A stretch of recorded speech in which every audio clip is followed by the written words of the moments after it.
Hello everyone. In this presentation, we will discuss on the concept of construction of a three-phase synchronous generator or an alternator.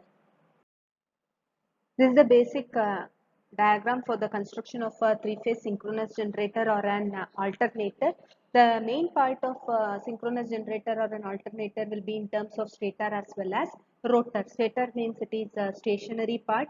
So armature is stationary or behaving like a stator over here, and rotor means it is a rotating or revolving part. So field winding is rotating in this particular synchronous generator. So in order to explain each and every individual component, we will be having a stator part which will be excited by a three-phase supply, whereas we will be having a rotor part which is separately excited by using a DC type, which will be around 125 or 250 volt of DC supply. So if you want to see in depth the component stator, so stator will look like this. Stator will be, that is, having a stator core which is going to provide protection for your entire windings, that is armature windings. Stator core will be having slots. So slots can be any of these three types: wide open type of slot, semi-closed type of slot, or wholly closed type of slot, depending upon our application. Why we are making use of these slots is inside this we will be placing the conductors, or what we call it as armature winding, or we will be calling it as armature coils. So we are going to place the coils or conductors inside these slots. The number of conductors what you are going to place in one slot, it depends upon the design. So you can have 4 conductors placed per slot, 2 conductors placed per slot, something like that. So here if you see the round blocks, what you can see, it represents the conductors.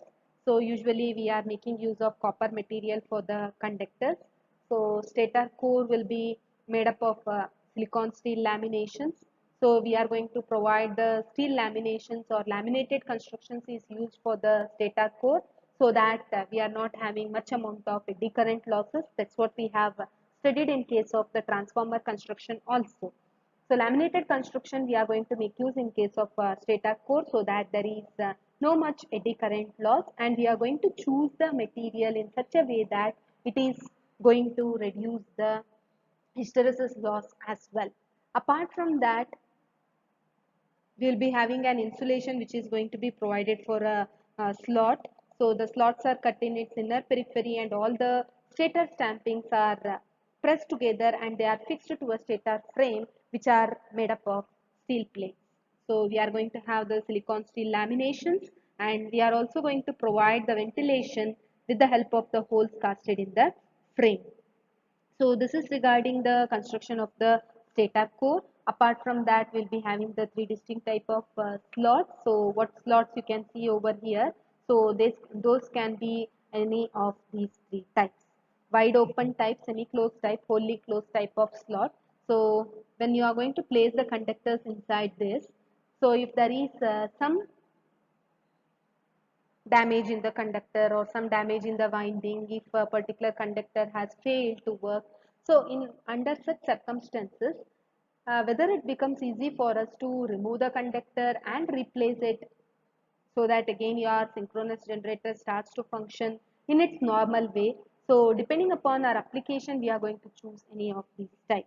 So the wide open type of slots will be commonly used because the coils that can be, so wide open type means this one is the wide open type of slot which you can see.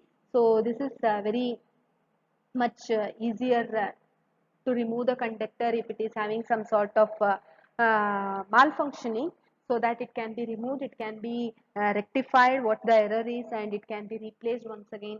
Very easy to remove, also very easy to place also. Same way, if you see the semi-closed type, it becomes difficult for us to remove the conductor which is damaged, or remove the winding which is not proper, which may be having the loose connection, and also it will become difficult for us to remove or dismantle a particular conductor, faulty conductor, out from this type of semi-closed type of slots. Fully closed, again it is fully closed type, wherein if there is an fault occurring in a particular conductor, I have to dismantle on the whole, remove all the slots, and then I have to remove the particular conductor which is fault in nature. So this is very rarely used. Again, the wide type of slot we can make use because it will be firm wound and insulated prior to the being placed in the slots, ensuring a more satisfactory winding type of method. These types of slots will also facilitate easy removal as well as replacement of the defective type of coils or conductors. So for that purpose, we will be using the wide open type of slots always. The semi-closed type of slots, if I want to tell its applications, it will not allow the use of firm bound coils, and wholly closed type of slot, it will be still more difficult to replace the faulty coils when compared with the wide open type as well as semi closed type. So this is regarding the construction of the stator part. Then I am having one more part that is called as a rotor, which is rotating type. So rotating type in the sense we will be having the magnetic field over here. So these are the field magnets, and that is in terms of north as well as south pole, you can see the field magnets. So on each and every individual magnet you can see the windings. So these are called as field coils, and if you see here, it is the field which is having, that is the rotating part of the rotor, which is separately excited by making use of a DC supply. So this DC supply will be approximately around 125 or 250 volt supply. You are having brushes. So brushes will be present. Again, the contact drop of the brushes to be taken into consideration or not, depending upon the application. So we are going to have such scenarios. So apart from that, in case of a rotor, we are having two distinct type of rotors for a synchronous generator or a three-phase synchronous generator or an alternator.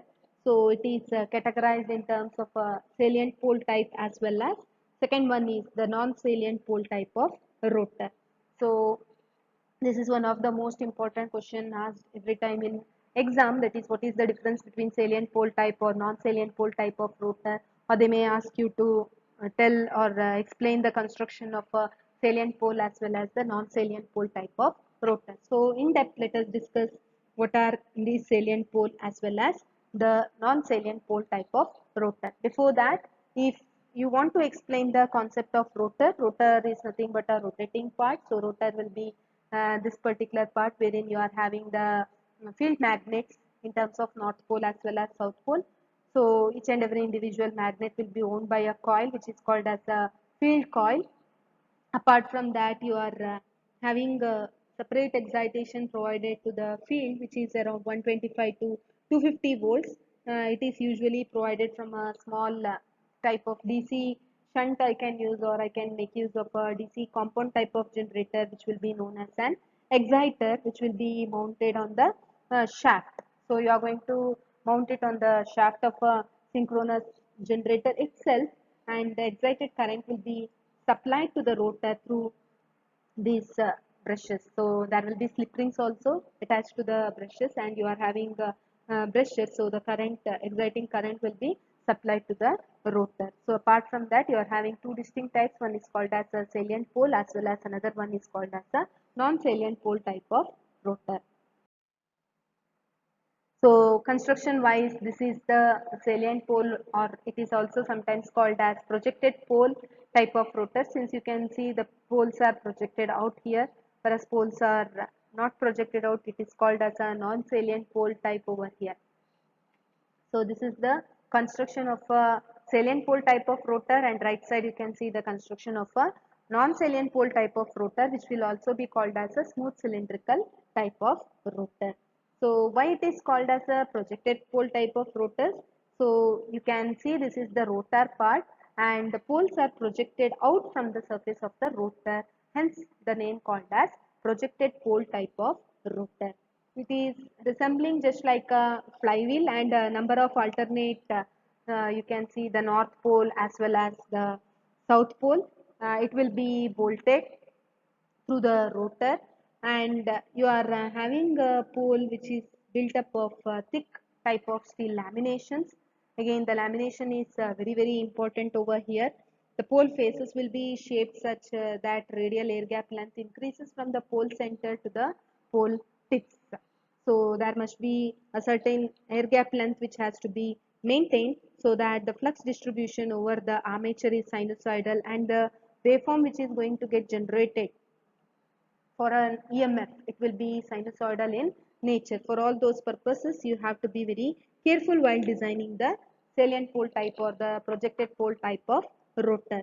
The field windings will be provided on the pole core and connected in series. So these are the field windings. So one pole to another pole, you can see the core is nothing but protection for the poles. So you are going to have the series kind of winding connections. In the end of the field winding are connected to a DC source, what you can see over here. So this will be connected in series from north to south, from south to north, north to south, and like that, where you can have any number of poles depending upon the design. Now it is a 4-pole type. So when I am having distinct poles, when I started making the field winding connection, the end connection what I am having, that particular end connection of the field winding is connected to the DC source. So this will be connected to the DC source. There will be a slip ring. So these two rings you can see what is called as a slip ring. It will be attached to the brushes as well. So this connection will be your DC supply. So this is regarding the construction of your salient pole or a projected pole type of a rotor. So where I can use them. The salient pole type of rotors, that is the projected pole type of rotors, can be used in case of low as well as medium speed alternators, which can range from a value of 125 to 500 RPM. So there are certain reasons why I can make use of these in case of low as well as medium speed alternators. That is because mainly the salient pole, or what you call it as a projected pole type of rotor, will cause excessive windage loss, what we call it as a windage loss, if the particular type of machine is driven at high speed, and it would tend to produce noise. So no one is going to like a machine which is going to generate a tremendous amount of noise. So that particular thing happens over here. Whenever you are making use of a salient pole type, it would cause excessive windage loss if driven at high speed, and it can cause tremendous amount of noise. Salient pole type of construction will not withstand much of mechanical stress, so it is mechanically weak, I can say, when subjected to higher speed values. So application wise, they are used in case of low as well as medium speed alternators. Hence, it can be used with the IC engines, or it can be either used with the water type turbines also. So that is regarding the concept of salient pole or projected pole type of rotor. So that's what I have explained over here. So it will be used in low as well as medium speed alternators, water turbines, same size, the rating is smaller than the cylindrical type, air gap is non-uniform, poles are projecting out from the surface, and they cannot handle mechanical stress under high speed, so it is called as mechanically weak. So these are regarding the concept of salient pole or projected pole type of rotor. The second type is the smooth cylindrical type or non-salient pole type of rotor. So here you can see the difference between the first diagram as well as second diagram. Here the poles are not projected out from the rotor. Rather, just like the slots what we had in the stator core, we are having slots wherein we are having an option to place the winding, which is called as field winding or field coils. So here you can see field windings. So again it will be having two slip rings, and there will be a DC supply provided to it. So these are also called as non-projected pole type of rotor, since the poles do not project out from the surface of the rotor. The rotor consists of a smooth solid type of cylinder. There will be so many number of slots in order to accommodate these field windings, or what we call it as a field coil. The rotor of a 4-pole turbo generator is what shown over here. So it is the rotor of a 4-pole turbo generator. So you can see here it is having 4 poles, north and south. Both the cases will explain about 4-pole type of rotor itself. So the DC excitation to the field winding you are going to provide through the two slip rings, what you can see in this particular diagram. So from here you will be having the DC excitation to the field windings, and there is also a present of brush, something like this. So that is how you are going to have the supply, that is in terms of DC supply for the field winding. The surface of the rotor will be very smooth. Whatever the surface you are going to have for the rotor, it is very smooth, so that it is going to maintain an uniform air gap, which is not found in case of your salient pole or projected pole type of rotor. Apart from that, I can use this for high speed applications or high speed alternators, wherein I can find that it is strong when compared to the projected pole type of rotor in terms of mechanical area. So this was mechanically weak, whereas this is mechanically robust. So that is regarding the difference between the salient pole as well as non-salient pole type of rotor. So there I had explained you it is used for low as well as the medium speed alternators, and the speed used to range in between 125 to 500 rpm, whereas in this particular case it is used in case of high speed alternators, while the speed can range from a value of 1500 to around 3000 rpms. And in the application wise, this was used in water turbines, whereas this particular type, that is non-salient pole type of rotor, can be used in case of steam turbines or the electric motors. So in exam, they may ask you to differentiate between the salient pole as well as the non-salient pole type, or smooth cylindrical type and the projected pole type of rotor. So you can use this table in order to distinguish between the two. So this is regarding the construction of a three-phase synchronous generator or an alternator in terms of a main part, that is stator part as well as the rotor part. Stator will be the armature, which is going to remain stationary. Whereas field, it is going to be a revolving type or a rotating type over here. So rotor is again categorized in terms of two types, salient pole as well as non-salient pole. So accordingly you are going to write or describe the construction of stator part as well as rotor part. Hope you understood this concept. Thank you for listening.